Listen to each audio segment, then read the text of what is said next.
कौन है तैमूर राणा? तहव्वुर राणा के बारे में जानने के लिए हमको 26/11 अटैक की तरफ जाना होगा।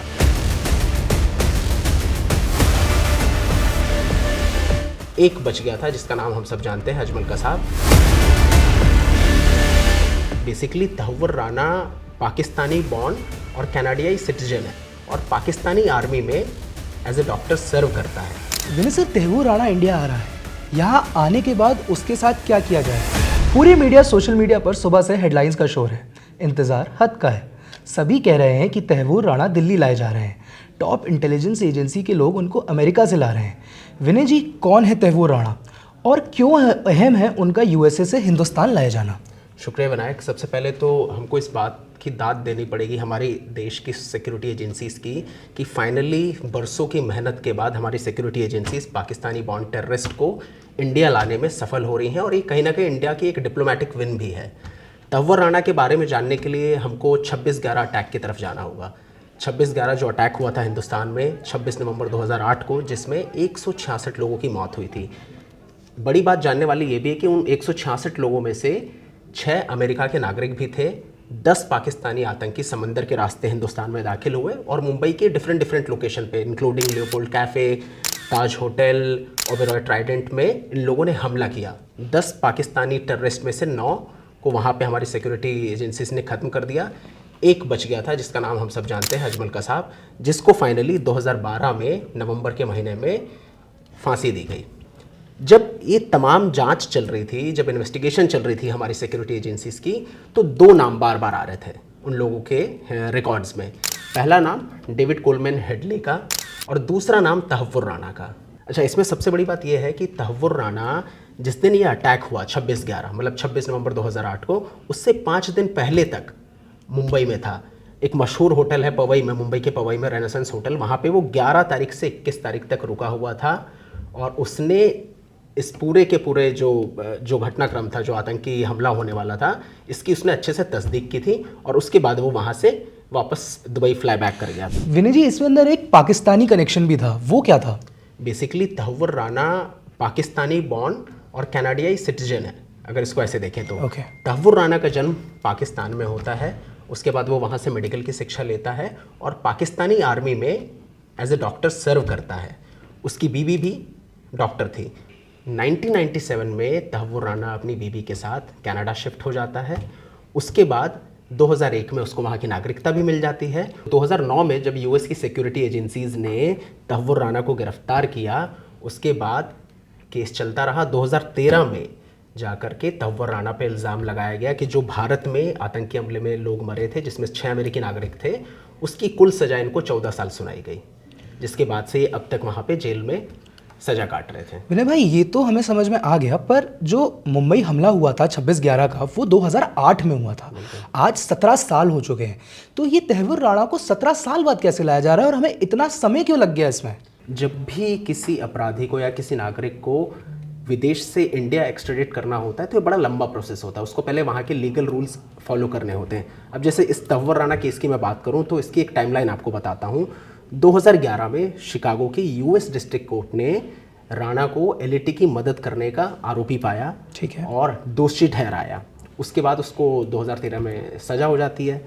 उसके बाद 2020 में राणा को कोविड-19 का, जब कोविड का समय चल रहा था, कोविड की महामारी चल रही थी, तो राणा को 2020 में कोविड पॉजिटिव पाए जाने के बाद में कैलिफोर्निया की जेल से रिहा कर दिया गया। उसके बाद भारत सरकार ने एक्स्ट्रेडिशन रिक्वेस्ट को रिव्यू किया। जून 2020 में उन्हें लॉस एंजलिस में फिर से गिरफ्तार कर लिया गया। राणा को 14 साल की सज़ा सुनाई गई थी, तो उस हिसाब से उनको 2025 तक जेल में रहना था। शुरुआत में यूएस ने भारत के एक्स्ट्राडिशन रिक्वेस्ट को मना कर दिया था, मतलब पहले ये कह दिया था कि भाई हम इसको आपको नहीं सौंप सकते हैं। उसके बाद 2023 पे आते हैं। 2023 में 16 मई को लॉस एंजलिस की यूएस डिस्ट्रिक्ट कोर्ट ने भारत के जो रिक्वेस्ट थी उसको मंजूरी दे दी। फिर 2024 में 15 अगस्त को अमेरिका की कोर्ट ऑफ अपील्स ने प्रत्यर्पण के फैसले को, बेसिकली कि अब इसको एक्स्ट्रेडिट किया जाए, इस फैसले को बरकरार रखा और अल्टीमेटली 2025 में उसको भारत लाया जा रहा है। इसमें एक और चीज़ होती है, जब 14 फरवरी को मोदी जी अमेरिका में थे, वो ट्रंप के साथ मुलाकात करते हैं, तो ट्रंप प्रेस कॉन्फ्रेंस में बाकायदा इस बात का ऐलान करते हैं कि अब तहव्वुर राणा को हिंदुस्तान जाना होगा और वहाँ की न्याय प्रक्रिया में शामिल होना पड़ेगा और उनको वहाँ पे अब जो सज़ा सुनाई जाएगी उनको उसका सामना करना पड़ेगा। My administration has approved the extradition of one of the plotters and one of the very evil people of the world, and having to do with the horrific 2008 Mumbai terrorist attack, to face justice in India. So he's going to be going back to India. मगर विनय sir, जो मुंबई हमले के 26/11 के मुंबई हमले का मुख्य आरोपी था डेविड हेडले, क्या वो भी एक्स्ट्राडाइट होगा? डेविड हेडले का मामला बहुत कॉम्प्लिकेटेड है विनायक। उसकी वजह यह है कि जब 2009 में डेविड हेडले की गिरफ्तारी हुई थी तो यूएस अथॉरिटीज़ के साथ में उसने एक प्री बार्गेन डील साइन कर ली। उस प्री बार्गेन डील में उसने ये माना कि वो 12 टेररिस्ट योजनाओं में शामिल रहा है, इंक्लूडिंग 26/11 जो मुंबई में अटैक हुआ था, और उसी के कहने पर बेसिकली तहव्वुर राणा को कन्विक्ट किया गया। उसी ने इस बात की तस्दीक की कि तहव्वुर राणा भी 26/11 के हमले में शामिल था। डेविड हेडली इसलिए भी इम्पॉर्टेंट हो जाता है क्योंकि डेविड हेडली ही वो शख्स था जो 26/11 की पूरी मैपिंग कर रहा था मुंबई में। वो लगातार 5 साल पहले से, अटैक के 5 साल पहले से मुंबई आता जाता रहता था। उसने किस जगह से किस जगह तक पहुंचने में कितना समय लगता है, मान लीजिए कि लियोपोल्ड कैफ़े से कैफ़े मोंडेगार पहुंचने में कितना समय लगेगा, सीएसटी स्टेशन पहुंचने में कितना समय लगेगा, वहां से फिर नरीमन पॉइंट पहुंचने में कितना समय लगेगा, ये पूरी की पूरी जो हेल्प थी आतंकियों को जो की गई वो डेविड हेडली के ही मैपिंग के द्वारा की गई। अब बड़ी बात यह है कि ये जो इसने प्री बार्गेन डील साइन की यूएस अथॉरिटीज़ के साथ में, उसको यहाँ पे रियायत मिल गई कि इसको शायद एक्स्ट्राडिट ना किया जाए। मतलब अभी तक तो यही है कि उसको हिंदुस्तान को अभी सौंपा नहीं जा रहा है, और तहव्वुर राणा के मामले में वो सरकारी गवाह भी है। विनय सर, तहव्वुर राणा इंडिया आ रहा है, यहाँ आने के बाद उसके साथ क्या किया जाएगा? विनायक, सबसे पहले तो तहव्वुर राणा जैसे ही हिंदुस्तान पहुंचता है तो भारी सिक्योरिटी के इंतजामात होंगे। उसके बाद उसको एनआईए की कोर्ट में सबसे पहले पेश किया जाएगा। उसके बाद एनआईए उसके साथ इंटरोगेशन शुरू करेगी। हो सकता है कि उसको मुंबई की जेल में रखा जाए, हो सकता है कि दिल्ली की जेल में रखा जाए। अगर ये कंफर्म नहीं है अभी, ये अभी मतलब अभी तक की जो रिपोर्ट्स हैं इसमें अभी कंफर्मेशन नहीं है, ठीक है। लेकिन मोस्ट प्रोबेबली उसको दिल्ली के तिहाड़ जेल में रखा जाएगा और इसके बाद उसको मुंबई क्राइम ब्रांच को आगे की इन्वेस्टिगेशन के लिए सौंपा जा सकता है। गुरुजी, तहव्वुर राणा का मामला 17 साल पुराना है, तो क्या एक क्रिमिनल को या एक टेररिस्ट को एक्स्ट्राडाइट करना इतना टफ होता है?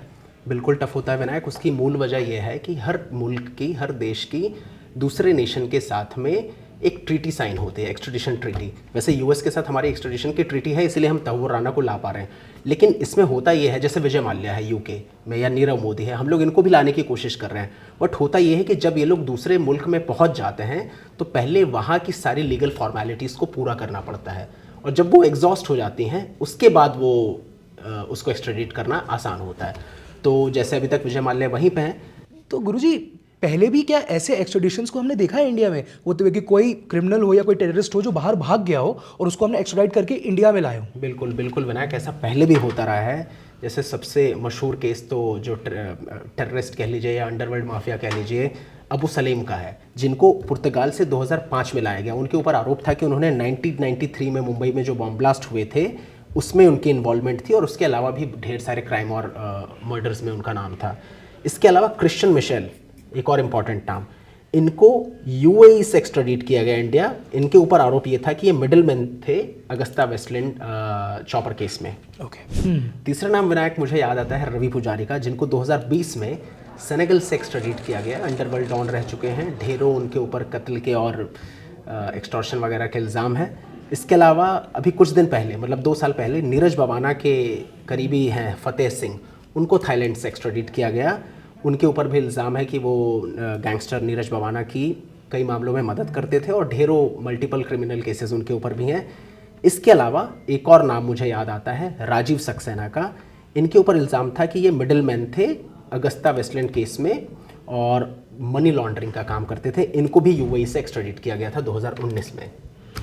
थैंक यू विनय जी, हमारे साथ जुड़ने के लिए, इस खबर पर अपने इंसाइट्स को हमारे साथ शेयर करने के लिए।